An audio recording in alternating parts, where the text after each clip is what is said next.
नमस्कार दोस्तों। आज की बात में हम बात करेंगे सफलता के रहस्य की। यूं ही नहीं मिलती राही को मंजिल, एक जुनून सा दिल में जगाना पड़ता है। पूछा चिड़िया से कैसे बनाया आशियाना, बोली भरनी पड़ती है उड़ान बार बार, तिनका तिनका उठाना पड़ता है।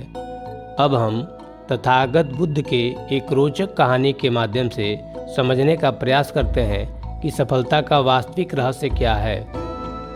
एक बार महात्मा बुद्ध को एक सभा में भाषण देना था। जब समय हो गया तो महात्मा बुद्ध आए और बिना कुछ बोले ही वहाँ से चले गए। सभा में लगभग 200 लोग थे। दूसरे दिन सभा में लगभग 150 लोग थे और फिर उन्होंने ऐसा ही किया, बिना बोले चले गए। इस बार 50 लोग कम हो गए। तीसरा दिन हुआ, महात्मा बुद्ध आए, इधर उधर देखा और फिर बिना कुछ कहे ही वापस चले गए। चौथा दिन हुआ तो कुछ लोग और कम हो गए, तब भी महात्मा बुद्ध कुछ नहीं बोले। जब पांचवा दिन हुआ तो देखा कि सिर्फ 14 लोग थे। महात्मा बुद्ध ने उस दिन बोला और 14 लोग उनके साथ हो गए। किसी ने बुद्ध से पूछा कि आपने 4 दिन तक आखिर कुछ क्यों नहीं बोला, इसका क्या कारण है? तब बुद्ध ने जवाब दिया, मुझे भीड़ नहीं, काम करने वाले चाहिए थे। जिसमें धैर्य होगा वही टिक सकेगा। जिसमें धैर्य नहीं था वह चले गए और जिसमें धैर्य था वह रुक गए। केवल भीड़ ज़्यादा होने से कोई धर्म नहीं फैलता। समझने वाले चाहिए।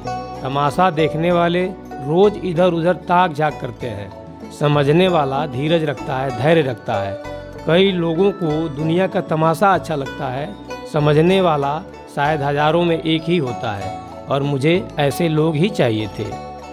भीड़ में खड़े होना बड़ा आसान है, अकेले खड़े होने के लिए बहुत साहस चाहिए। पवित्रता, धैर्य और दृढ़ता तीनों सफलता के लिए आवश्यक है। धैर्य एक कड़वा पौधा है पर इसके फल हमेशा मीठे ही आते हैं। माली प्रतिदिन पौधों को पानी देता है मगर फल सिर्फ मौसम में ही आते हैं। इसलिए जीवन में धैर्य रखें। प्रत्येक चीज़ अपने समय पर होगी। प्रतिदिन बेहतर काम करें, आपको उसका फल समय पर जरूर मिलेगा। मुश्किलें जब सवाल करती हैं, हमेशा धैर्य ही उसका जवाब देता है।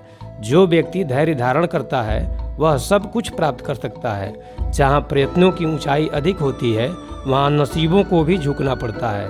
आप सभी को बहुत बहुत शुभकामनाएं। आप सभी के सपने सच हों।